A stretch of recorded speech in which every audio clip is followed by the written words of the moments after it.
Operation वादा सादिक सोम के तहत हफ्ते की शब और इतवार की अलग सुबह किए गए ईरानी हमलों में इसराइल में लड़ाका तैयारों को तेल फराहम करने वाली तंसीबात को निशाना बनाया गया है। ईरान के मिसाइल हमलों के बाद इसराइल में तबाही, तल अबीब, हैफा, बेतयाम और दीगर इलाकों में मुतादिद इमारतें खंडर बन गई। अरब मीडिया के मुताबिक इसराइल पर ईरानी मिसाइल हमलों में हलाकतें बढ़कर 14 हो गई।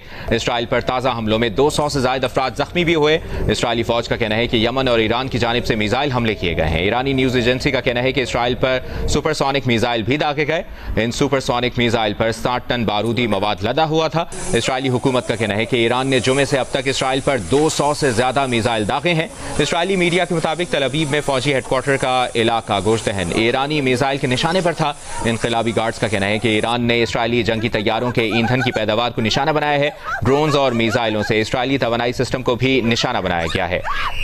यह भी कहा गया है कि इसराइल पर मजीद तबाहकुन हमलों का फैसला किया गया है। दूसरी जानिब हौथी तर्जुमान का कहना है कि हाइपरसोनिक मिसाइल से तल अबीब पर हमला किया। ईरान के साथ मिलकर 24 घंटों में इसराइल को मुतादिद बैलिस्टिक मिसाइलों से निशाना बनाया गया है। उधर इसराइली कंपनी ने हैफा रिफाइनरी पर ईरानी मिसाइल लगने की तस्दीक कर दी। मिसाइल से रिफाइनरी की पाइपलाइंस मुतासिर हुई हैं। ऑयल रिफाइनरी का कहना है कि हैफा में पाइपलाइनों और ट्रांसमिशन लाइनों को ईरानी मिसाइल हमलों से नुकसान पहुंचा। ईरानी हमलों से कोई जख्मी या जानी नुकसान नहीं हुआ। कुछ डाउन स्ट्रीम ऑपरेशन बंद कर दिए गए हैं।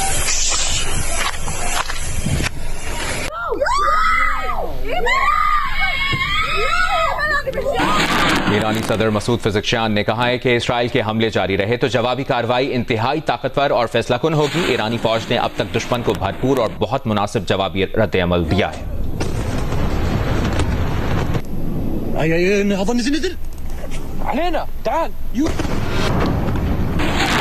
पासदारान इनकलाब का कहना है कि इसराइल के तवानाई ढांचे को मिसाइलों और ड्रोन से निशाना बनाया। इसराइल में लड़ाका तैयारों को तेल फराहम करने वाली तंसीबात को निशाना बनाया गया है। इसराइल ने जंग जारी रखी तो ईरान के हमले मजीद सख्त हो जाएंगे।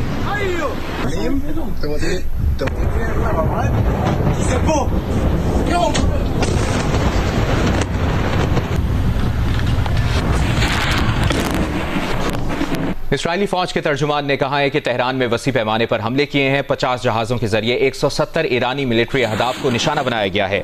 इसराइली फौज ने तेहरान में ईरानी फजाइया के कॉम्प्लेक्स पर बमबारी की है। तेहरान में इनकलाबी गार्ड्स और ईरानी दिफाई निजाम से मुंसलिक अहदाफ को निशाना बनाया जा रहा है। ईरानी जौहरी हथियारों की तंसीब और ईंधन ज़खायर को निशाना बनाया गया है। तेहरान में ईरान की दिफाई इजादात और रिसर्च हेडक्वार्टर को भी निशाना बनाया गया है। ईरानी वजारत दिफा के हेडक्वार्टर और जौहरी हथियारों से मुंसलिक मकामात को भी हदफ बनाया गया है। इसराइली फौजी एहलकार का कहना है कि इसराइल ने गुज़श्ता रोज तेहरान में तकरीबन 80 अहदाफ पर हमला किया। तर्जुमान इसराइली फौज का कहना है कि आज मगरबी ईरान में स्टोरेज और इंफ्रास्ट्रक्चर साइट्स पर हमले किए हैं। अरब मीडिया के मुताबिक इसराइल ने ईरानी शहरियों को खबरदार करते हुए कहा है कि मगरबी ईरान में एटमी तंसीबात के करीब रहने वाले महफूज मकामात की तरफ चले जाएं। इसराइली फौजी एहलकार का कहना है कि ईरान जानबूझकर इसराइली शहरियों को निशाना बना रहा है। ये मिसफायर नहीं है। ईरान में अहदाफ की एक बड़ी फहरिस्त है जिसे अभी निशाना बनाना है। ईरानी मीडिया के मुताबिक इसराइली हमलों से ईरान में 2 रोज में 128 अफराद शहीद हुए हैं। इसराइली हमलों में शहादतें जुमे और हफ्ते को हुई।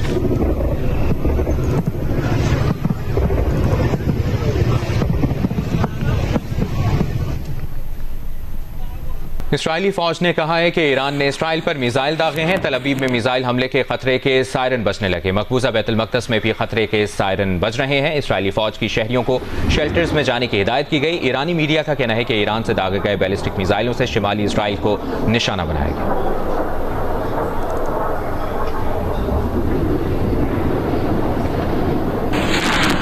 अमरीकी वेबसाइट की रिपोर्ट के मुताबिक इसराइल ने ईरान के खिलाफ जंग में अमरीका से मदद मांग ली है। इसराइली हुक्काम का कहना है कि ईरानी जौहरी प्रोग्राम खत्म करने में अमरीका इसराइल का साथ दे। ट्रंप इंतजामिया ने अब तक खुद को ईरान इसराइली जंग से दूर रखा हुआ है। इसराइली अहदेदार ने दावा किया है कि ट्रंप ने नेतन्याहू से गुफ्तगू में जरूरत पड़ने पर साथ देने का इंदिया दिया है। अमरीकी वेबसाइट की रिपोर्ट के मुताबिक व्हाइट हाउस के एक एहलकार ने जरूरत पड़ने पर साथ देने की बात की तरदीद की है। अमरीकी एहलकार का कहना है कि इसराइल ने ट्रंप इंतजामिया से जंग में शमूलियत की अपील की है, लेकिन फिलहाल ट्रंप इंतजामिया इसराइल अपील पर गौर नहीं कर रही। इसराइली ज़राए ने दावा किया है कि अमेरिका दरखास्त पर गौर कर रहा है। उम्मीद है ट्रंप राजी हो जाएंगे।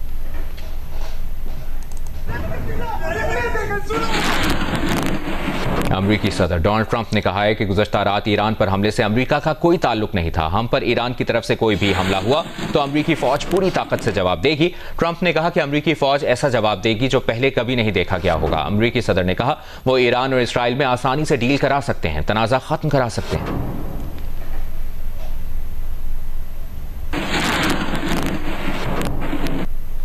जर्मनी, फ्रांस और बरतानिया ने ईरान से फौरी मुज़ाकरात के लिए तैयारी कर ली है। बरतानवी अखबार की रिपोर्ट के मुताबिक जर्मनी, फ्रांस, बरतानिया ईरान के जौहरी प्रोग्राम पर फौरी मुज़ाकरात के लिए तैयार हैं। जर्मन वज़ीर ख़ारजा के मुताबिक तीनों ममालिक ईरान को मुज़ाकरात की पेशकश कर रहे हैं। जर्मन वज़ीर ख़ारजा ने तनाज़े के खात्मे की ज़रूरत पर जोर दिया है। बरतानवी अखबार का कहना है कि मुआहदे की शर्त है कि ईरान खित्ते और इसराइल या यूरोप के लिए खतरा ना बने। फ्रांसीसी वज़ीर ख़ारजा का कहना है कि ईरान का जौहरी प्रोग्राम यूरोप और इसराइल की सलामती के लिए खतरा है। कशीदगी से बचने का वाहिद रास्ता सिफारतकारी है। हम बातचीत दोबारा शुरू करने के लिए तैयार हैं। ईरान ने किसी मुल्क के जरिए इसराइल को पैगाम भेजने की खबरों की तरदीद कर दी। ईरानी वज़ारत ख़ारजा का कहना है कि ईरान ने किसी तीसरे मुल्क के जरिए इसराइल को कोई पैगाम नहीं भेजा। आज सुबह कब्रिस के सदर ने दावा किया था कि ईरान ने कब्रिस से पैगाम इसराइल को पहुंचाने का कहा है। कब्रिस के सदर ने आज इसराइली वज़ीर आज़म, मिस्र, अमारात और यूनान के रहनुमाओं से भी बात की। कब्रिस हुकाम ने ईरान के पैगाम की नौयत से मुतालिक कुछ नहीं बताया था। कब्रिस हुकाम के मुताबिक कब्रिस और ईरान के वज़ीर ख़ारजा ने जुमे की शब फ़ोन पर बात की थी।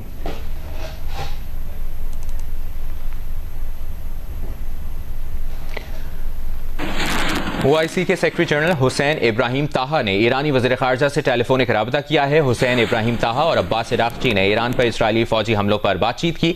एलामिया में कहा गया कि इसराइल के इन इक़दामात से इलाक़ाई इस्तेहकाम पर संगीन असरात मुरतब होंगे। सेक्रेटरी जनरल OIC ने ईरान पर इसराइली जारियत की शदीद मज़म्मत की और ईरान के साथ गैर मुतसलसल यकजहती का इज़हार किया। ईरान में फंसे पाकिस्तानी तलबा और तालिबात का काफिला तेहरान से रवाना हो गया है। ताज़ा तरीन क्या सूरत हाल है, जानेंगे नुमाइंदा जियो न्यूज़ अली इमरान सैयद से। अली इमरान सैयद, क्या मालूमात हैं आपके पास? जी, बहुत तशवीशनाक सूरत हाल तेहरान की। बम बरस रहे हैं, मिसाइल गिर रहे हैं और ऐसे में पाकिस्तानी सफारतखाने ने 154 पाकिस्तानी स्टूडेंट्स, मेल फीमेल, इन्हें पाकिस्तान भेजने के इंतजामात मुकम्मल किए हैं। 6 बसों में पाकिस्तानी स्टूडेंट्स जो इंजीनियरिंग और दीगर शोबों में तालीम हासिल कर रहे थे, वो पाकिस्तान के लिए रवाना हुए हैं। तफ्तान बॉर्डर से ये पाकिस्तान में एंट्री करेंगे और उसके लिए हुकूमत ईरान से खुसूसी इजाजत ली गई है कि शाम 4 बजे के बाद भी राहदारी दी जाए और ये बाहिफाजत पाकिस्तान पहुंच जाए। तेहरान में सूरत हाल तशवीशनाक है और ऐसे में पाकिस्तानी स्टूडेंट्स पाकिस्तान रवाना हुए हैं। जी, बहुत शुक्रिया आपका अली इमरान सैयद, आपने अपडेट किया।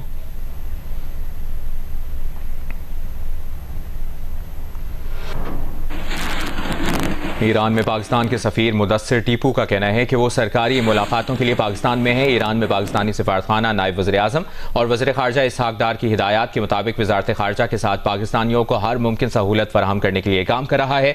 उन्होंने राबतों के लिए तेहरान में सफारतखाने, मशहद और जहदान में कौंसल खाने और वज़ारत ख़ारजा इस्लामाबाद में कायम यूनिट का नंबर और ईमेल भी सोशल मीडिया पर शेयर किया है।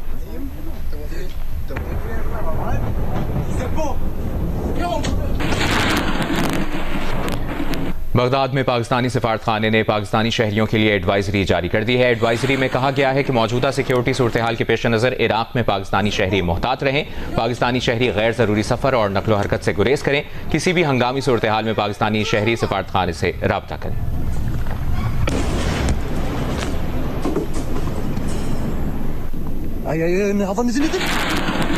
ज़िला चागी की इंतजामिया का कहना है कि बलूचिस्तान के ईरान से मुलाकात तफ्तान बॉर्डर पर सूरत हाल मामूल के मुताबिक है। तफ्तान बॉर्डर पर पाक ईरान दो तरफा सरहदी तिजारत मामूल के मुताबिक चल रही है। ईरान से तफ्तान बॉर्डर पर पाकिस्तान की जानिब से लोगों की आमद का सिलसिला भी जारी है। पाक ईरान सरहदी इलाके तफ्तान में इस वक्त ज़ायरीन मौजूद नहीं हैं।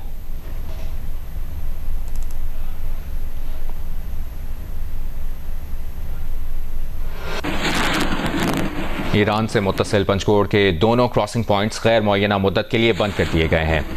आपको बताएं, पैदल आमदोरफ्त के रास्ते ताहुक्म सानी बंद रहेंगे। दोनों बॉर्डर पॉइंट्स से फ्यूल की आमदोरफ्त पर भी पाबंदी आयद कर दी गई है। पाबंदियां सूरत हाल के मामूल पर आने तक नाफिजुल अमल रहेंगी। डिप्टी कमिश्नर गवादर का कहना है कि ईरान के साथ 250 बॉर्डर पर राहदारी ताहुक्म सानी बंद रहेगी। फैसला हुकूमत बलूचिस्तान की हिदायत पर किया गया है। आप जियो न्यूज़ के साथ रहिए। ब्रेक के बाद आपको बताएं, चीफ इलेक्शन कमिश्नर और 2 मेंबरान की तैनातियों का मामला। स्पीकर अयाज सादिक ने अपोजिशन लीडर उमर अयूब के खत का जवाब दे दिया है। क्या मौक़िफ़ अपनाया है, जानते हैं आसिफ बशीर चौधरी से। जी आसिफ, बताइए। जी, नेशनल असेंबली की जानिब से एक वजाहत जारी की गई है जिसमें ये बताया गया है कि स्पीकर कौमी असेंबली अयाज सादिक ने जो है वो एक खत लिखा है अपोजिशन लीडर को, और जो है उसमें तफसील बयान की है। अगरचे अभी वज़ीर आज़म और अपोजिशन लीडर के दरमियान जो है चीफ इलेक्शन कमिश्नर और 2 मेंबरान की तैनाती के मामले पर मुशावरत जारी है, ताहम स्पीकर ने अपने खत में ये वजाहत की है कि अगर दोनों लोग जो कायदे अवान और अपोजिशन लीडर किसी हतमी नाम पर नहीं पहुंचते तो मामला स्पीकर के पास आएगा, जिसके ऊपर पार्लिमानी कमेटी बनाई जा सकती है, और इसका जो तरीकाकार है वो स्पीकर ने इस खत में जो है वो बताया है। उसमें ये कहा गया है खत में कि हुकूमत और अपोजिशन दोनों की जानिब से नाम भिजवाए जाएंगे, जिसके बाद कमेटी तश्कील दी जाएगी।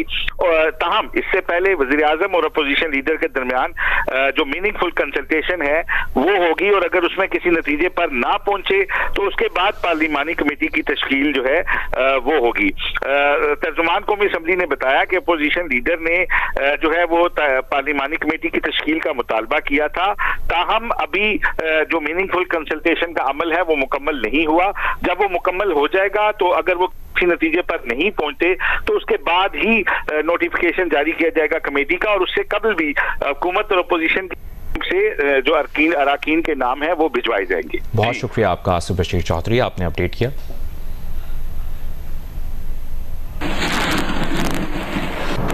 वज़ीर ख़ज़ाना मोहम्मद औरंगज़ेब की ज़ेर सदारत आला सतह इजलास हुआ है। इजलास में वज़ीर मुमलिकत बराए क्रिप्टो और ब्लॉकचेन बिलाल बिन साकिब ने शिरकत की है। बानी बिटकॉइन और executive chairman strategy Michael Saylor की भी वीडियो लिंक पर शिरकत हुई। और साथ ही साथ आपको बताएं, वज़ारत ख़ज़ाना का कहना है कि बिटकॉइन के बतौर कौमी ज़खायर माली खुद मुख्तारी और डिजिटल मईशत पर तबादला ख्याल किया गया। वज़ीर ख़ज़ाना ने कहा कि पाकिस्तान डिजिटल असासों में ग्लोबल साउथ की क़यादत करना चाहता है। पाकिस्तान डिजिटल मईशत में जिद्दत और जामे तरक्की के लिए मयार कायम करना चाहता है। वज़ीर मुमलिकत बराए क्रिप्टो और ब्लॉकचेन बिलाल बिन साकिब ने कहा कि पाकिस्तान ने तारीखी कदम उठाया है। बिटकॉइन एक खुद मुख्तार सतह का असासा कैसे हो सकता है, माइकल सेलर ने समझाने में मदद दी। माइकल सेलर ने 5 बरसों में दरमियाने दर्जे की सॉफ्टवेयर कंपनी को $100 अरब से जायद की कंपनी में बदल दिया। एक फर्द अमेरिका में $100 अरब की कंपनी बना सकता है तो पाकिस्तान क्यों नहीं। एलामिया के मुताबिक माइकल सेलर ने पाकिस्तान की आलमी डिजिटल मईशत में आगे बढ़ने की कोशिशों को सराहा।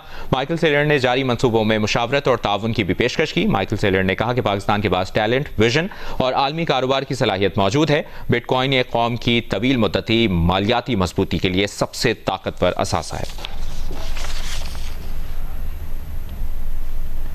वज़ीर दिफा ख्वाजा आसिफ ने कहा है कि फाइनेंशियल एक्शन टास्क फोर्स के ज़ेली इदारे इंटरनेशनल कॉर्पोरेशन रिव्यू ग्रुप का इजलास हुआ है। इजलास में पाकिस्तान को ग्रे लिस्ट में शामिल न करने का फैसला किया गया है। इजलास के दौरान चीन ने वाज़ेह मौक़िफ़ इख्तियार करते हुए पाकिस्तान के लिए रिलीफ की हिमायत की। इजलास में तुर्की ने चीन के मौक़िफ़ की तौसीक की। जापान ने भी पाकिस्तान की मुकम्मल हिमायत की। वो एशिया पैसिफिक ग्रुप का शरीक चेयरमैन है। ख्वाजा आसिफ ने कहा कि हकीकत पसंदी से जायजा लिया जाए तो पाकिस्तान अब तक FATF की तमाम ज़रूरियात को पूरा कर चुका है। अब पाकिस्तान का किसी भी लिस्ट में रहने का कोई जवाज़ नहीं। वज़ीर दिफा ने कहा कि पाकिस्तान के लिए बहुत बड़ी फतह है कि भारत और इसराइल की तमाम साजिशों के बावजूद पाकिस्तान को ग्रे लिस्ट में शामिल नहीं किया गया।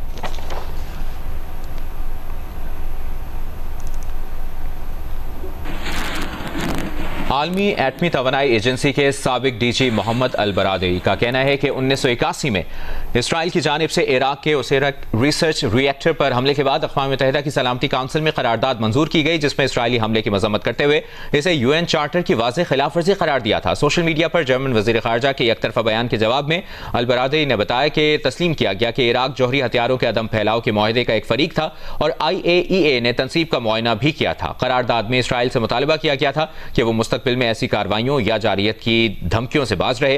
कहा गया कि इराक को पुरअमन मकासद के लिए जौहरी प्रोग्राम कायम करने और तैयार करने का हक हासिल है। इसराइल से मुतालबा किया गया कि वो अपनी जौहरी तनसीबात को IAEA के तहफ़्फ़ुज़ात के तहत रखे।